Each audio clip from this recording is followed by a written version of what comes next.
8 times 6 is 48 minus 8, you're going to get a 40. And this is also not equals to 0. So this is also inside S3. Good. So this is a good property. Alright, so you can see in S3, zero matrix fail, the vector addition fail, but the scalar multiplication holds. Okay? Is that my book? Let me see. Scalar multiplication holds. Okay, but then the problem here is that even one of the property doesn't hold is enough to show that S3 is not a subspace. So in this one here, we can make a conclusion that S3 is not a subspace of R3.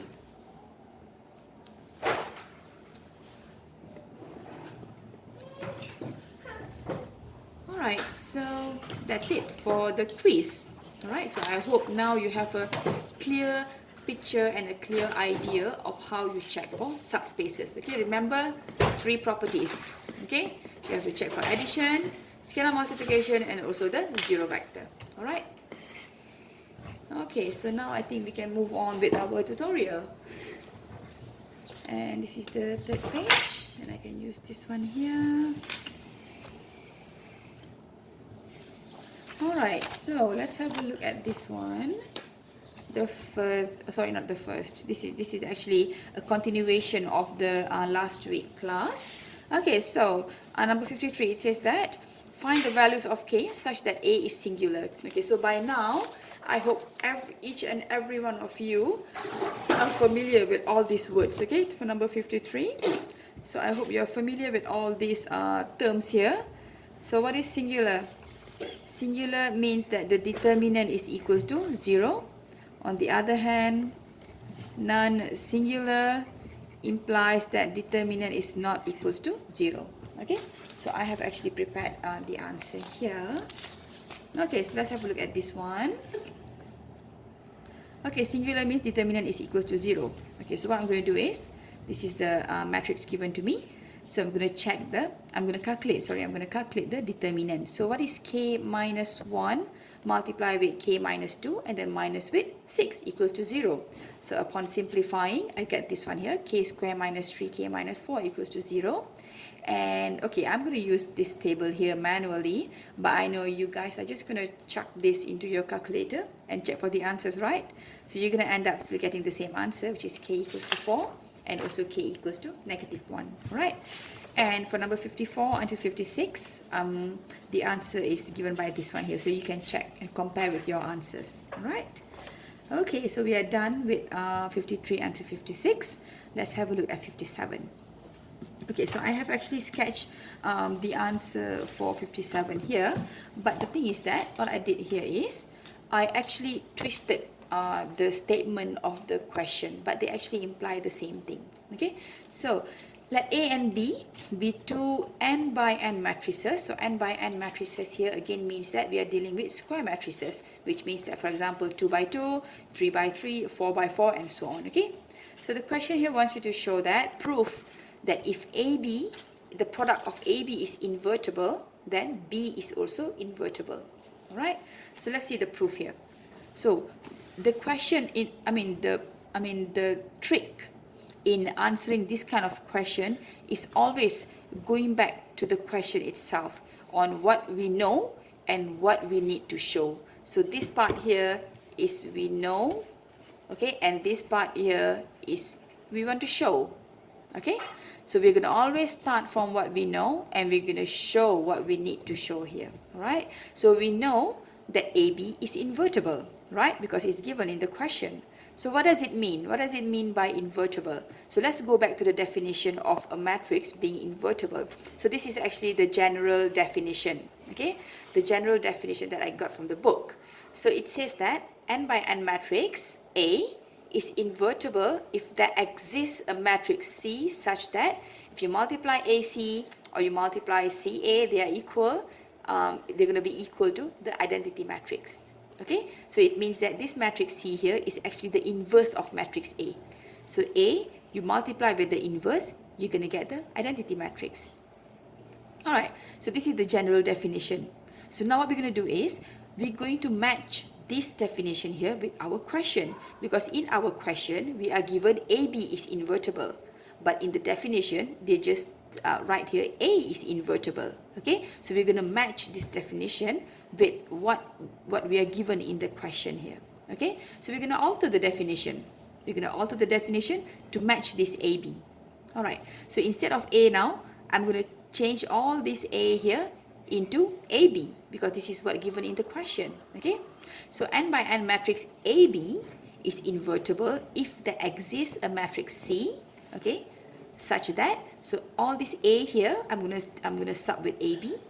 This A also I'm gonna sub with AB is equals to I. Okay, I'm using this definition here just to match with what the question has given.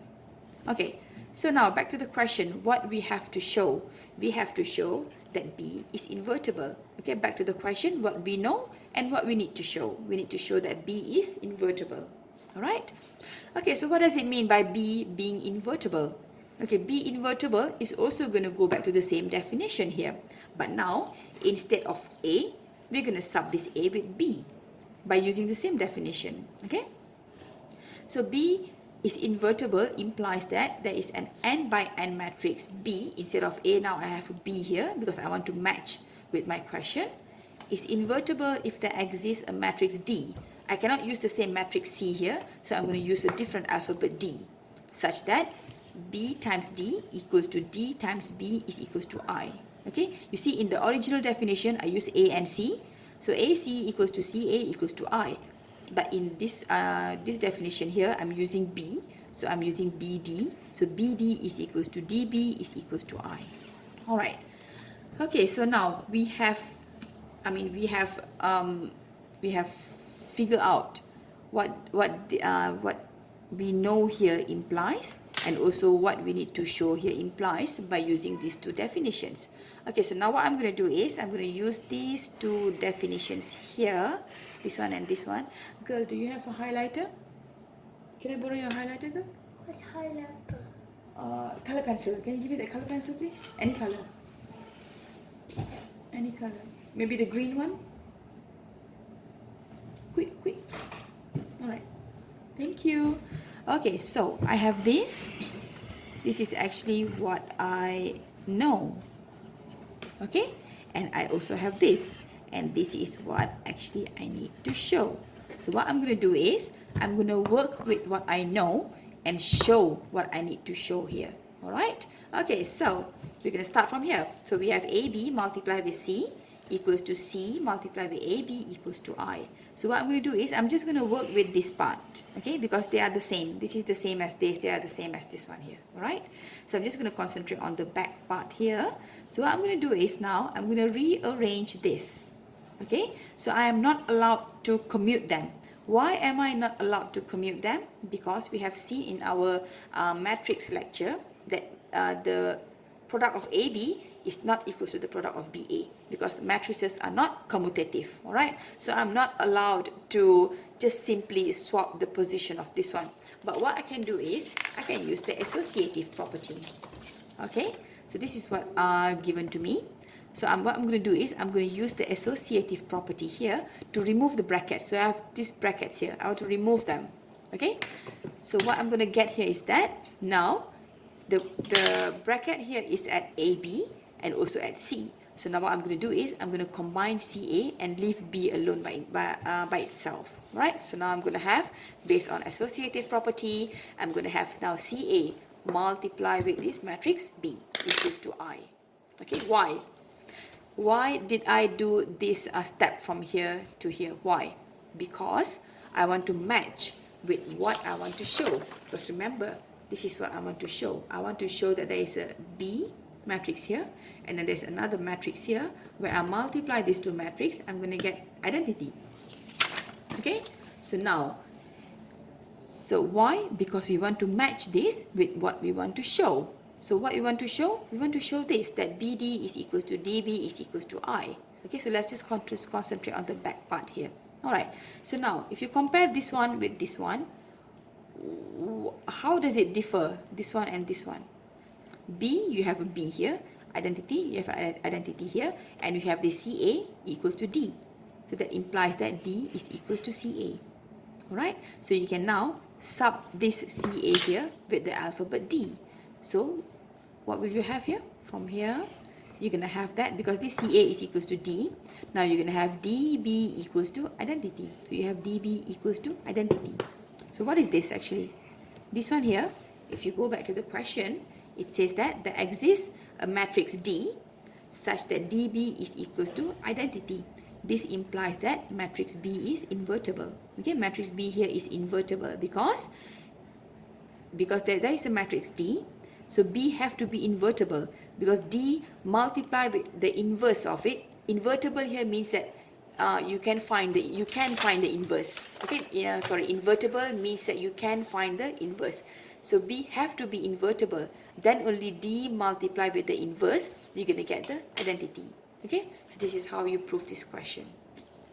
Alright, so let's move on with so this question number 58 here. I have no idea what does the question wants. It says that illustrate the result of exercise 61.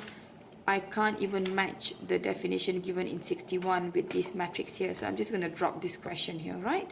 So number 59, find two 2 by 2 matrices such that you have this condition. Okay, A determinant of A plus determinant of B is equals to the determinant of A plus B. Alright, number 59. So I did a lot of examples, but this is like the most, let's say, the most simplest example that could actually show the definition given in this question, this part here. Alright, so what I did is I choose A to be the zero matrix, B to be the zero matrix, and then I add them up. Determinant of A plus B, I get a zero matrix again. So determinant of A is 0, okay, determinant of B is 0, and then determinant of A plus B is also 0. Okay, so from here, if you see the question wants you to show example that A plus B is equals to A plus B, and this is true because determinant of A is 0 plus determinant of B is 0, and this is equals to 0. That's good. So this is actually the only example that I managed to come up to show that this condition here holds. So if you found any other examples, can you please share with me on WhatsApp group so I can check? Because as far as I'm concerned, apart from this zero matrix here, I couldn't find any other examples that satisfy this condition here. All right? Okay, so let's move on with question number 60.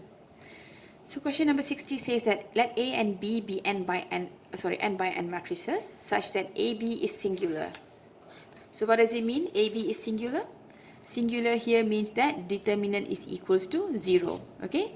So I have emphasized this a couple of times in our calculation. You see, in number 53, we came across the same definition as well. Singular means determinant is equals to 0. So I hope by now you are familiar with this singular or non-singular term here. Okay. All right. So let's go back to the question. Singular means that the determinant. So AB is singular implies that determinant of AB is equals to 0.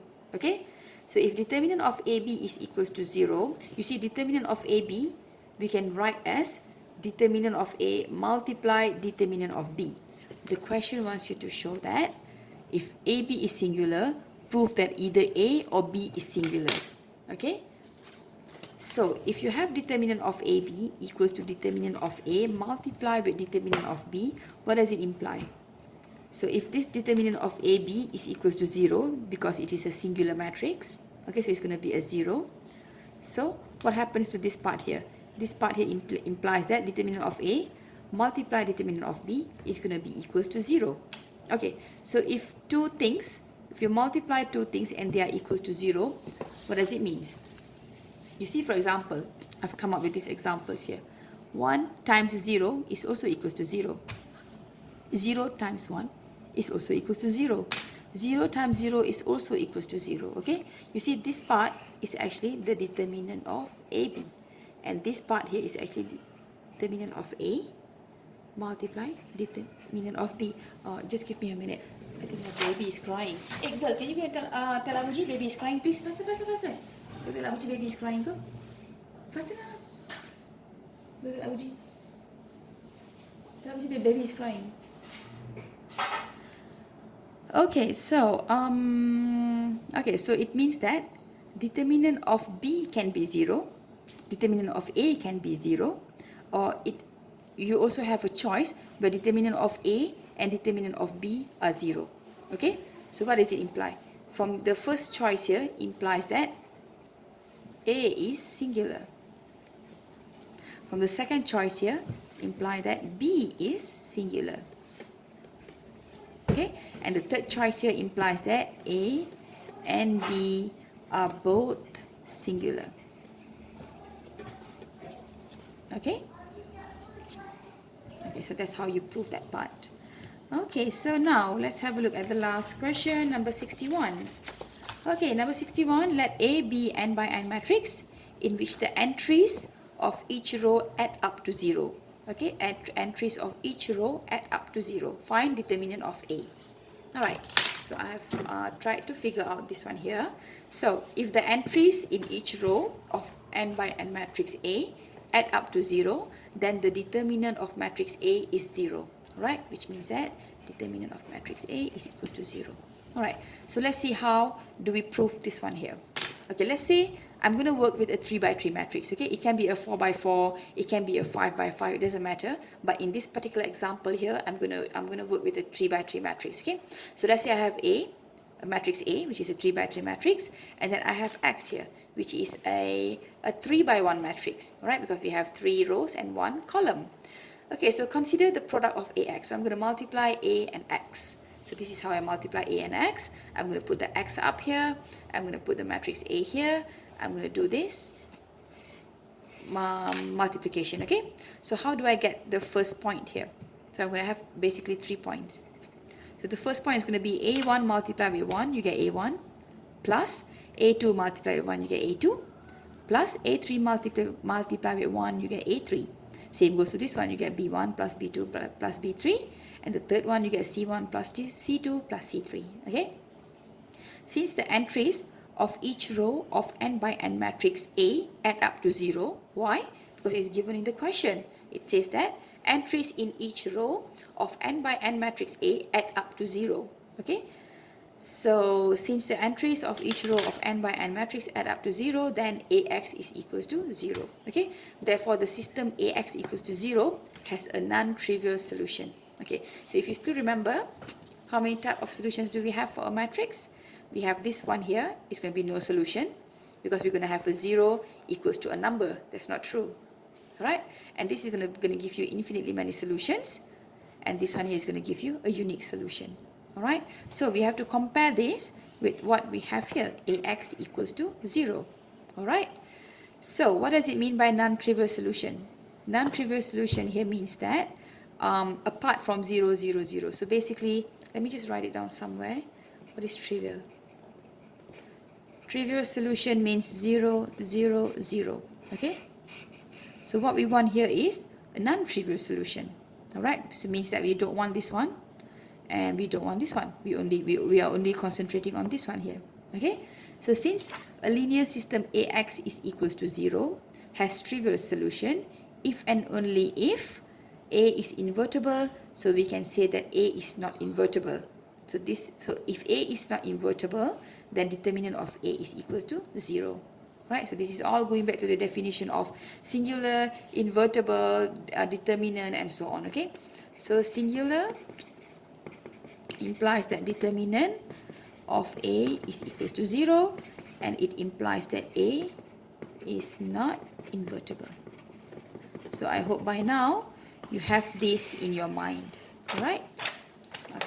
So if you don't understand anything about these answers here, you can just let me know. Okay, you can just comment on the YouTube post, or you can also send me a WhatsApp on the WhatsApp group. Alright? Okay, thank you.